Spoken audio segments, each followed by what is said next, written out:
Hey, what's up everybody? It's Lids, and we're back for some more Gwent, and today we're going to be taking another look at the new Seesaw seasonal event, which is an alternate game mode in which at the end of each player's turn, odd-powered units will get damaged by 1, and even-powered units will get boosted by 1. That means with some careful planning, we can get a free source of boosting and a free source of damage. Last time we focused on a high-boosting Northern Realms deck, so this time we're going to focus on a high-damaging Skellige deck, using a bunch of the new cards. Let's go take a look.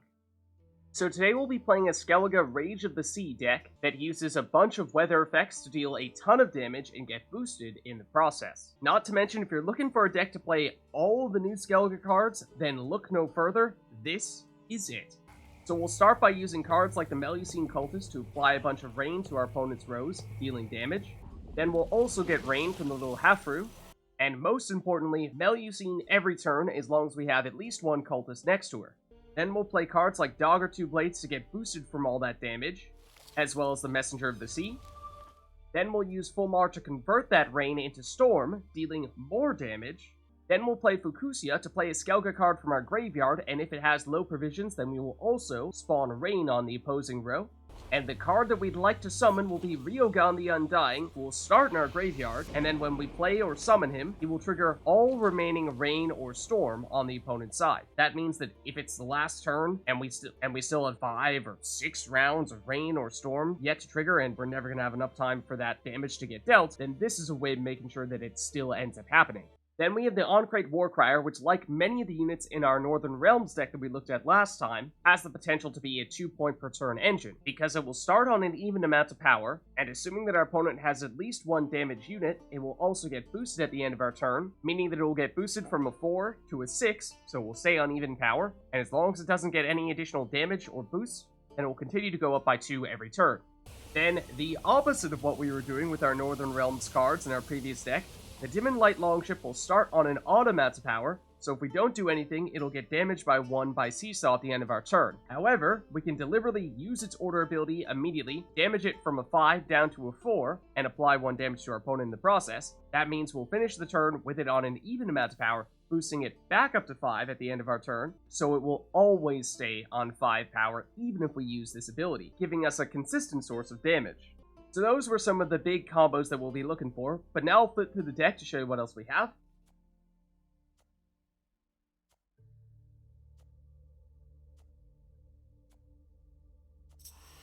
And Sigdrifa's Rite is basically an alternative to Fucusya. In case we don't get her, it's another way to get Rioghan from our graveyard, but if we get both of them, we get another Skellige unit from our graveyard. Then between our self-damaging units and Seesaw, we will take a lot of damage, so Heymaey Flaminica is here to heal those units and make sure that we don't accidentally destroy any of them. Then Freya's Blessing is another way to get more units out of our graveyard, though in this case specifically bronze units, and Messenger of the Sea is probably the ideal target in most situations.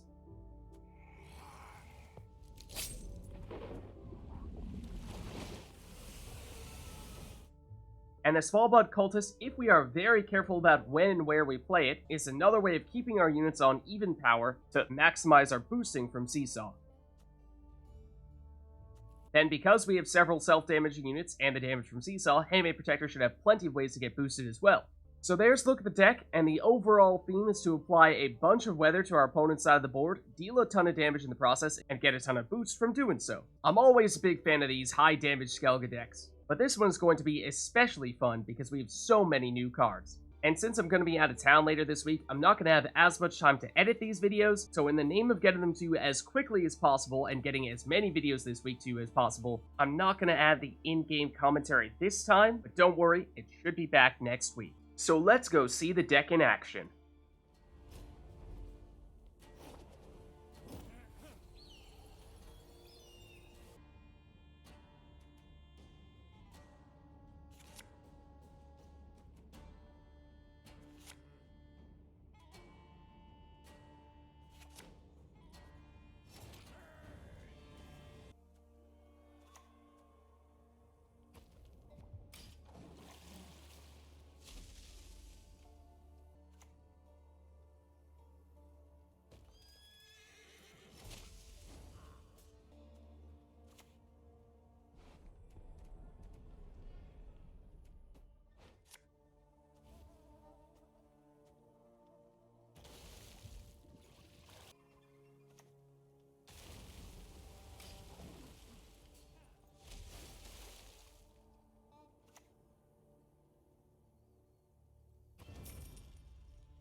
So there's a look at a high damage Skellige deck for the new Seesaw seasonal event. If you liked the video, then make sure to hit the like and subscribe button and leave a comment down below to let me know which other cards, archetypes, and factions you'd like us to experiment with next. Thank you all for watching, and I'll catch you next time.